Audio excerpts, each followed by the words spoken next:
Good morning to all of you joining us here in the chapel and those of you on YouTube. I'm Jean Weigant, your worship leader this morning. Our pianist is Mary Reese, and our speaker today is Keene Clay, our own Keene Clay, whose topic is Schismogenesis and the space between. Now, schismogenesis is a concept we're all aware of, although we may not know it, but you will.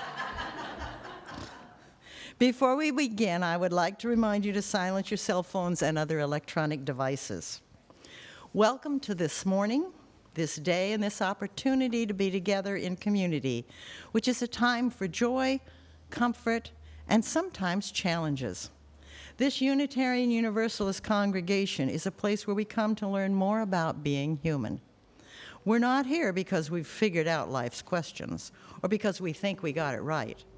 We come here to learn more about being in relationship together, how to listen, how to forgive, how to be vulnerable, and how to create trust and compassion in one another. The picture on the screen shows the known indigenous villages and settlements at the time of European contact. Let us acknowledge these many tribes and bands, the ones here now, and the ones who lived before. In peace, may we share this land and honor one another. Let's take a moment now to greet each other here today, both in the chapel and online. Would you please stand, turn around and face the cameras by the clock on the wall, and wave hello to our friends online. And then turn and greet your neighbors here in the chapel.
A joyful noise indeed. Announcement for our online guests. If you would like to share a joy or sorrow during that portion of the service, or if you have an announcement you'd like read, you may enter it in the YouTube chat and it will be shared aloud at the appropriate time. I also encourage you to identify yourselves so that we may better acknowledge your presence with us today. Now, let us listen to the prelude as we move into worship, willing to be authentic with each other, honest within ourselves, and open to connections in all forms.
We gather this hour as people of faith, with joys and sorrows, gifts and needs.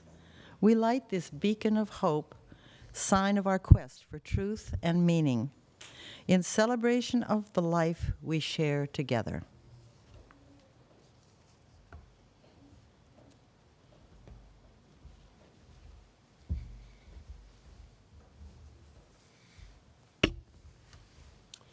Our opening words today are an excerpt from a great Weigant, which is by a 13th century Muslim poet, Rumi. Out beyond ideas of wrongdoing and right doing, there is a field. I'll meet you there. The world is too full to talk about ideas, language, and even the phrase each other. Doesn't make any sense. The breeze at dawn has secrets to tell you. Don't go back to sleep. You must ask for what you really want. Don't go back to sleep. People are going back and forth where the two worlds touch. The door is round and open. Don't go back to sleep. Our opening hymn is There's More Love Somewhere. It's number 5 in, I think, our regular 95. And please rise if you are willing and able.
And now if Tara and the kids will come forward, Tara has a story for all of us.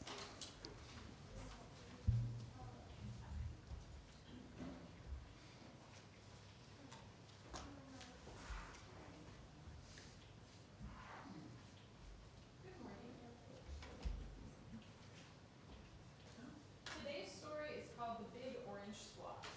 It takes place on a street where every house is neat and identical, just how all the neighbors like it. But chance to try something different. Well, have you ever noticed that people don't always like change? This is certainly true of the man's neighbors, but what initially causes stress and conflict eventually brings everyone closer in a surprising way. As we will see, our individuality can inspire others, and when we embrace our diversity, we can find unity. The Big Orange Spot, written and illustrated by Daniel Manis Pinkwater. Mr. Plumbean lived on a street where all the houses were the same. He liked it that way. So did everybody else on Mr. Plumbean's street. This is a neat street, they would say. Then one day, a seagull flew over Mr. Plumbean's house. He was carrying a can of bright orange paint. No one knows why. And he dropped the can, no one knows why, right over Mr. Plumbean's house. It made a big orange splot on Mr. Plumbean's house. Ooh, too bad, everybody said. Mr. Plumbean will have to paint his house again.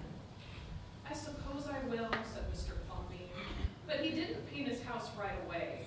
He looked at the big orange spot for a long time. Then he went about his business.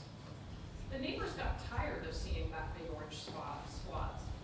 Someone said, Mr. Plumbean, we wish you would get around to painting your house. Okay, said Mr. Plumbean. He got some blue paint and some white paint, and that night he got busy. He painted at night because it was cooler. When the paint was gone, the roof was blue, the walls were white, and the big orange spot was still there. Then he got some more paint. He got red paint, yellow paint, green paint, and purple paint. In the morning, other people on the street came out of their houses. Their houses were all the same, but Mr. Plumbean's house was like a rainbow. It was like a jungle. It was like an explosion. There was the big orange spot, and there were little orange spots. There were stripes. There were pictures of elephants and lions and pretty girls and steam shovels. The people said, Plumbean has popped his cork, flipped his wig, blown his stack, and dropped his stopper. They went away muttering. That day, Mr. Plumbean bought carpenter's tools. That night, he built a tower on top of his roof, and he painted a clock on the tower. The next day, the people said, Plumbean has gushed his mush, lost his marbles, and skipped his saucer. They decided they would pretend not to notice. That very night, Mr. Plumbean got a truck full of green things. He planted palm trees, baobabs, thorn bushes, onions, and frangipani. In the morning, he bought a hammock and an alligator. When the other people came out of their houses, they saw Mr. Plumbean swimming in a hammock between two palm trees. They saw an alligator lying in the grass. Mr. Plumbean was drinking lemonade. Plumbean has gone too far. This used to be a neat street. Plumbean, what have you done to your house? The people shouted. My house is me and I am it. My house is where I like to be and it looks like all my dreams, Mr. Plumbean said. The people went away. They asked the man who lived next door to Mr. Plumbean to go and have a talk with him. Tell him that we all liked it here before he changed his house. Tell him that his house has to be the same as ours so we can have a neat street. The man went to see Mr. Plumbean that evening. They sat under the palm trees drinking lemonade and talking all night long. Early the next morning, the man went out to get lumber and rope and nails and paint. When the people came out of their houses, they saw a red and yellow ship next door to the house of Mr. Plumbean. What have you done to your house? They shouted at the man. My house is me and I am it. My house is where I like to be and it looks like all my dreams, said the man, who had always loved ships. He's just like Plumbean, the people said. He's got bees in his bonnet, bats in his belfry, and knots in his noodle. Then one by one, they went to see Mr. Plumbean late at night. They would sit under the palm trees and drink lemonade and talk about their dreams. And whenever anybody visited Mr. Plumbean's house, the very next day, that person would set about changing his own house to fit his dreams. Whenever a stranger came to the street of Mr. Plumbean and his neighbors, the stranger would say, "This is not a neat street." Then all the people would say, "Our street is us and we are it. Our street is where we like to be, and it looks like all our dreams." On the surface, Mr. Plumbean's house and all the other houses looked very different, but the neighbors shared a vision and a street where each person was free to express their own passions and creativity. Imagine what it would be like to live on that street. We'll leave the adults to that while we go and explore in our classroom.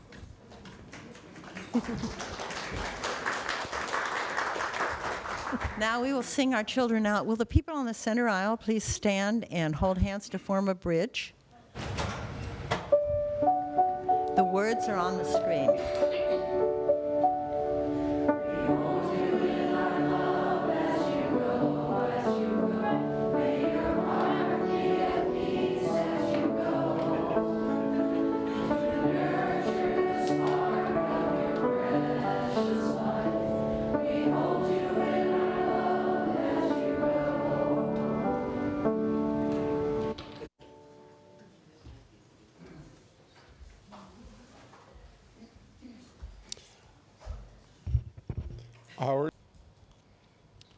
I ask you all to indulge me for a moment now.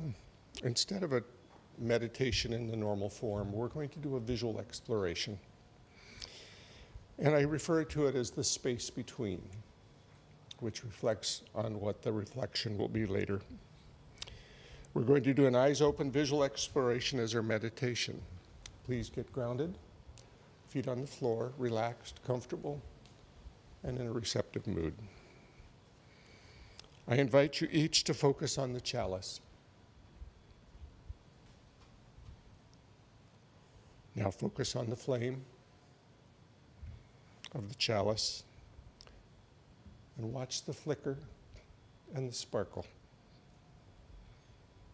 I want you to concentrate on the flicker and the sparkle. You have to, as you harden your focus, you process less information in the periphery, and the periphery is suppressed.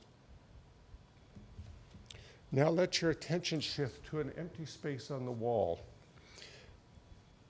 between the chalice and the screen. Open up and become aware of everything and nothing. Feel the space between and sense the relationships. As you open your focus, you become more aware of relationships and boundaries. You become more receptive to new or novel stimuli. Details fall away, and peripheral awareness is heightened. Now, become aware of the depth of space between you and the wall. Feel the space. Feel the volume of the space. And consider the infinite number of invisible molecules inhabiting that space. Live in the 3 dimensions without focusing on any single object. Be aware of everything and nothing. Live for a moment in the space between. As you gradually return to normal sights and perception, let yourself see the world anew with emphasis on depth, relationship, and the space between.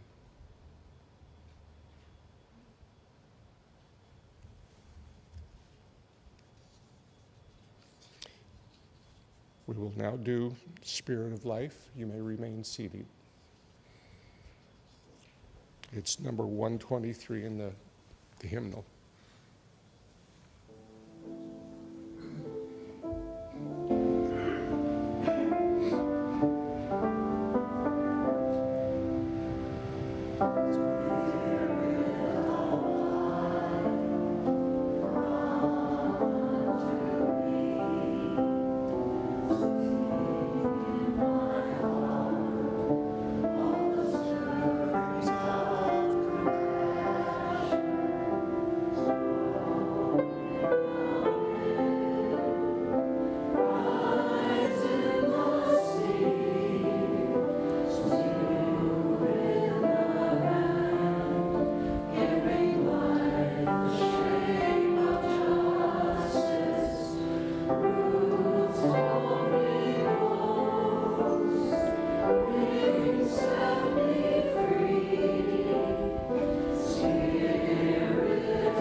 We're going to do a little reading, just Jean and I, back and forth, as a prelude to the reflection.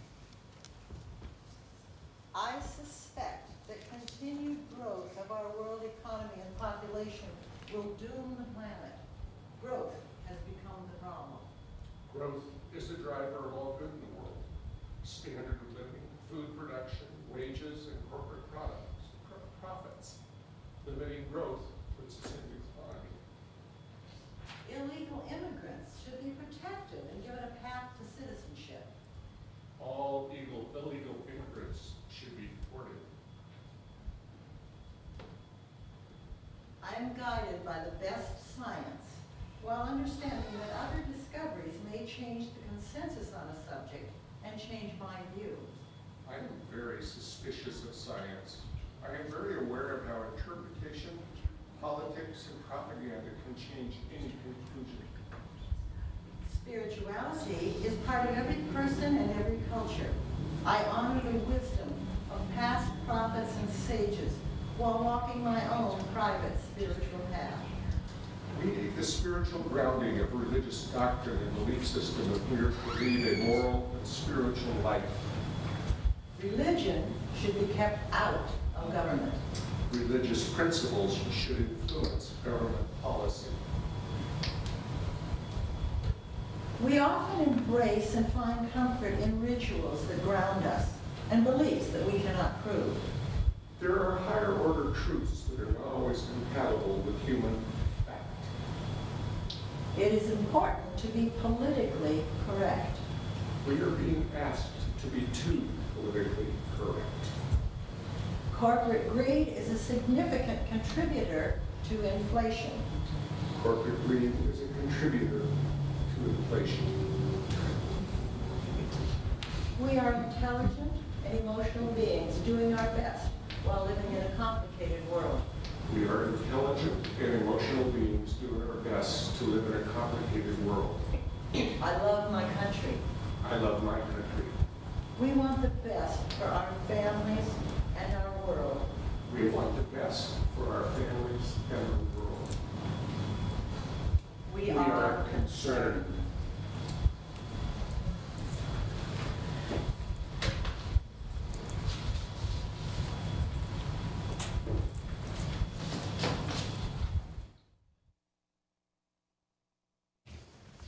I just like to say the word. I wanted an excuse to say the word, and that's what this started this. Now, it kind of tripped me up when I first saw it in the book. Schismogenesis is a term used by anthropologists and sociologists to describe the process that can occur between cultural areas or individuals that causes the separate cultures or individuals to take on identities and rituals that are opposite to each other in almost every way. And therefore, each becomes defined by what the other isn't. The word schismo, think schism, Genesis means beginning or cause, however you want to use that term, but it is the cause of the schism. So it makes sense when you stop to think about it. I was introduced to the term through the book, The Dawn of Everything. I don't see it here right now, but it's around. Right there. By David Graeber and David Wengrow. The book is a fascinating rethinking of history, of humanity, that challenges many of the widely accepted preconceptions about ancient societies and how they formed, changed, and interacted. There's much more in the book beyond the small sample of information that I will discuss today. I rely heavily on the book for examples, since everything I know about it comes from the book. The Dawn of Everything is the first book that I started to reread from the beginning without ever getting out of my chair after completing it for the first time. There was a lot there that I knew that I had missed, and I wanted to have a chance to go back and get it while the terms and ideas were still somewhat fresh in my head. Schismogenesis became a topic for this reflection during my first conversation with Reverend Robin. I referenced the book and the concept of schismogenesis, and how it seems to be reflected in today's cultural and political drama. She suggested that I offer the concept as a reflection. We start our first example in the deep past. Okay. We have heard of the Fertile Crescent, that the Fertile Crescent was a cradle of agriculture and civilization. At a time 10,000 to 8,000 BC, it was inhabited by bands of hunter-gatherers in small bands and villages that were experimenting with agricultural crops, social organization as a means to supplement their hunter-gatherer lifestyle. Much of their agricultural production appears to have originally been for ritual events and trade.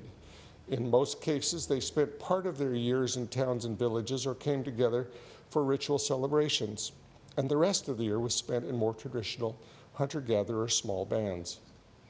There are two cultural zones in the Fertile Crescent. The upland zone followed the more wooded foothills to the north and east and was less involved in agriculture. The lowland zone followed the fertile river valleys with low-impact farming dependent on seasonal flooding, with farming gradually becoming part of their culture.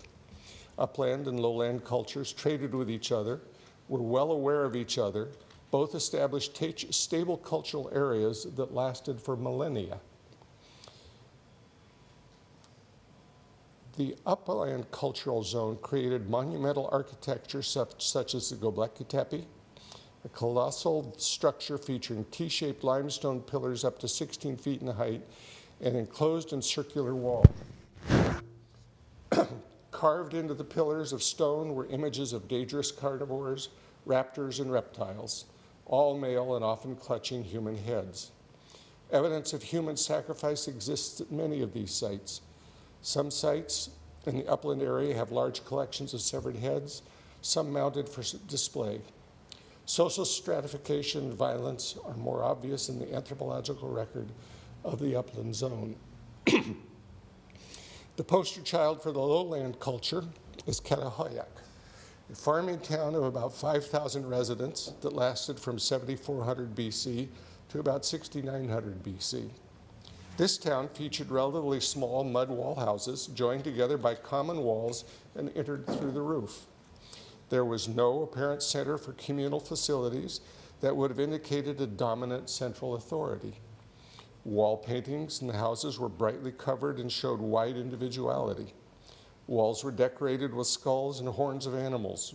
Burials of family members were often in the floor on the outer edges of the rooms under benches. Heads of family members were sometimes disinterred to make into honored art objects. Other art objects at the site tend to be smaller pottery figurines of women, possibly female elders, and animals. Wall murals of men were generally depicted as hunters.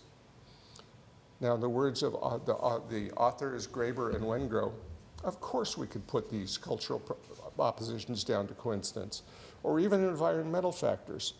But considering the close proximity of the two cultural patterns and how the groups responsible for them exchanged goods and were keenly aware of the other's existence, it is equally possible and perhaps more plausible to see what happened as a result of mutual self-conscious differentiation or schismogenesis. The more the uplanders came to organize their artistic and ceremonial lives around the theme of predatory male violence, the more the lowlanders tend to organize around female knowledge and symbolism, and vice versa.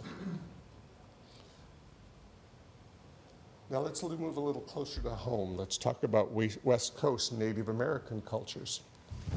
The map up on the wall shows all of the known villages and sites on the West Coast that were known at the time of cultural contact with the Europeans.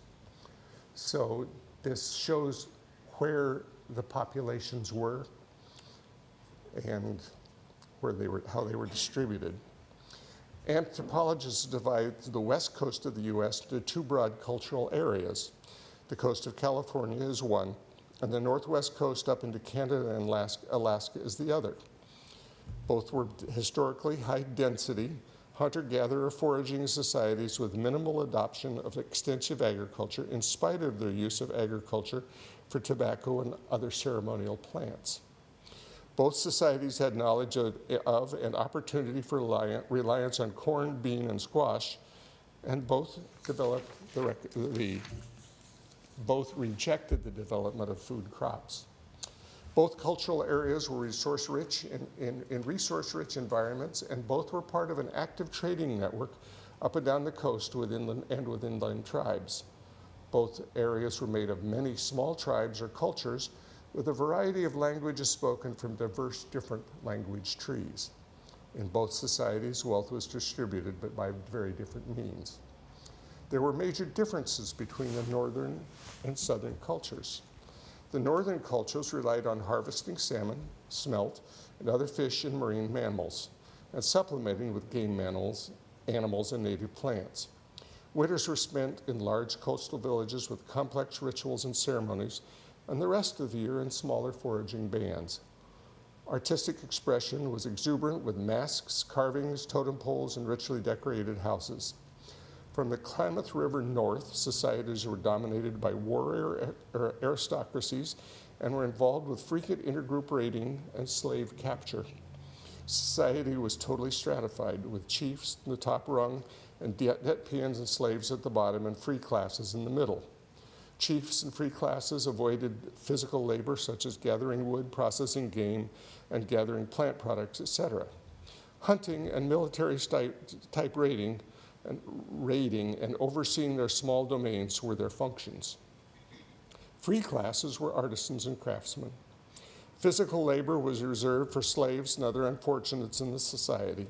Chiefs vied for title, honors, and power and control of slaves by throwing massive feasts and festivals, which we know of as potlatches, and giving away vast accumulations of wealth to secure and maintain status.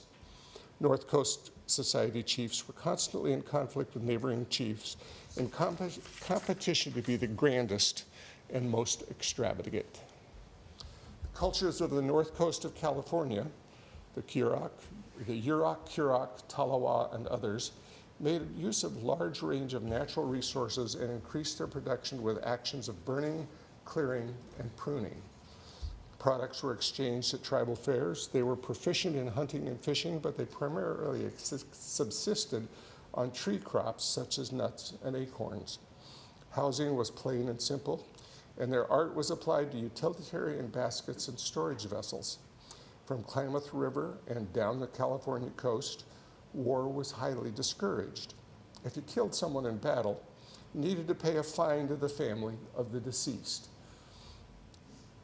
Diligence, hard work, and sober living were honored. Thrift and simplicity were valued, and wasteful pleasures and gluttony were discouraged. Private property was important and took forms of hunting, fishing, and gathering rights for specific areas, as well as accumulated wealth in the form of shells and woodpecker scalps, and finely crafted ceremonial items. They worked on the ethos that all were created equal, and the advantage was gained by hard work and frugal living. Accumulated wealth was expected to be given away in charitable deeds without fanfare. The most intensive historic differentiation of north and south cultural areas is along an area that roughly matches the Oregon-California border. The author uses this area as an example to point out the basic appearance and genesis of schismogenesis affecting two adjacent cultural areas. Both parties tend to define themselves by what the other is not. Just an aside, I grew up in this area, about 30 miles from Oregon and 60 miles from the ocean. I was totally unaware of the history of the Native Americans in that area. Now, why all the fuss about schismogenesis? I couldn't help but see the echoes of the concept in our current world. Cultural wars and politics, competing world orders and ideas that seemingly move further apart, democracy versus authoritarianism, woke versus traditional, evangelical versus traditional versus non-creedal, one world versus nationalist protectionist, capitalist, communist, socialist, urban versus rural, social democracy versus MAGA, democracy versus Democrat versus Republican. My concern is that the process of schismogenesis blinds us to the positives and real-life concerns of the other that may be worth considering or adopting. It makes the other culture wrong and blocks meaningful dialogue or compromise. It creates a world where we converse in slogans that accentuate our differences instead of looking for the common ground that we will need to move forward towards solutions. It is not one-sided of the boundary that is affected. It affects and manipulates both sides in opposite directions. The culture we live in strongly influences our views and perspectives. As individuals, we have a minimal positive influence on the culture, especially if we do not interact with the culture. It is hard to resist a force when you don't know that the force is pushing on you. Now that we have an idea about the nature of the force and a word to apply to it, perhaps we can use that knowledge to counteract the force or use it to mutual advantage by changing how we interact with the other. I have assumed that a group or area with strong and committed cultural identity would tend to assimilate others, influence their adoption to the basics of that cultural identity. It appears that it is just as likely to repel others and strengthen the boundaries. Many of us have friends and family members which discussions of cultural, politics, and religion are off limits. Perhaps it is beneficial and perhaps essential for us to enter into discussion with them to lovingly understand how they see their world and their beliefs and dreams, and try to understand the cultural forces that guide their worldview. If we wish to embrace the interconnectedness of all things and live by our principles, we must recognize the forces that live in the space between, and be willing to inhabit that space and recognize the humanity of the other side.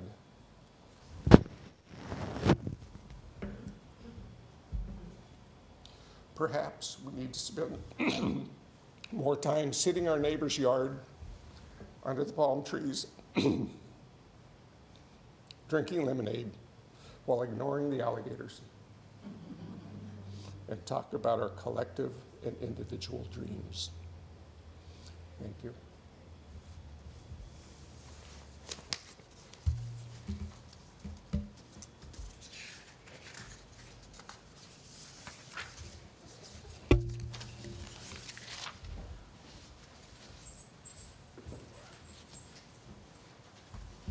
I put my jacket over my shoulders and now it's stuck on my necklace.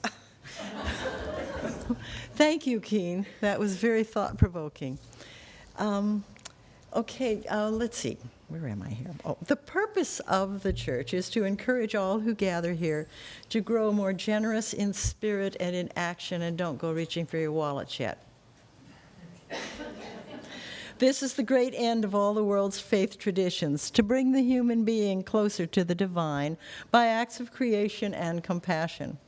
We now take up an offering that allows us to exercise that all-important generosity of spirit, an offering that will support this self-supporting church and its ministries. If you are here for the first time, we invite you to truly be our guests and let the basket pass. Here at Eastrose, we share half our offering with a community nonprofit that we support. This quarter, we're sharing with East County Rising Community Projects, a grassroots organization energizing East Multnomah County residents to create equitable, livable communities centering on underrepresented and marginalized people. If you are attending online, you may donate by visiting our website and clicking the donate button, or you can scan the QR code on the screen. The gifts of the congregation will now be most gratefully received. Now you may reach.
Our closing hymn today is We Would Be One.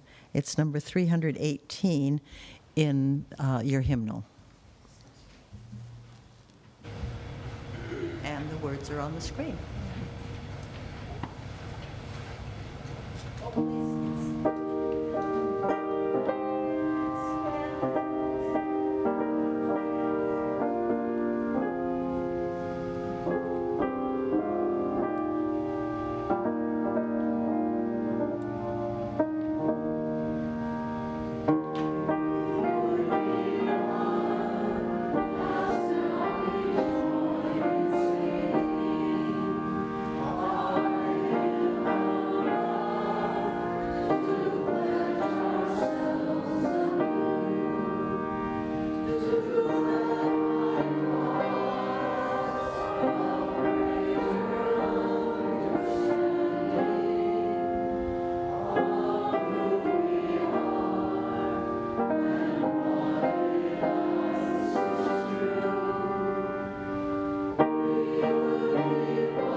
We extinguish this flame, but not the light of truth, the warmth of community, or the fire of commitment.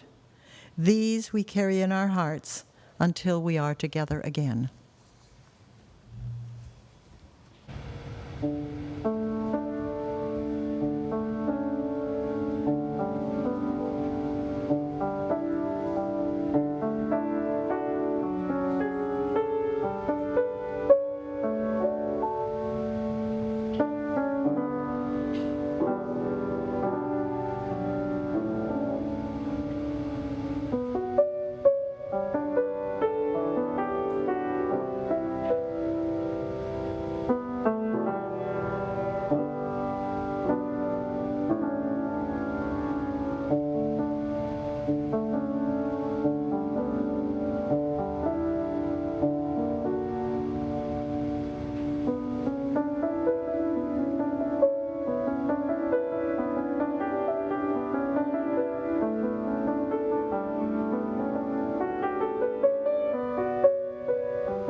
Thank you, Mary, for that beautiful music. And thank you, Keene, for your thought-provoking words today. Thanks also to those of you who helped with this service. Mary, not only for the music, but for the flowers. Dakota Wright for his tech wizardry. And Luna for her tech wizardry assisting. Tara Toler for the children's story, and Eric Chewy, who made the coffee that we'll enjoy later today. I have some other announcements here.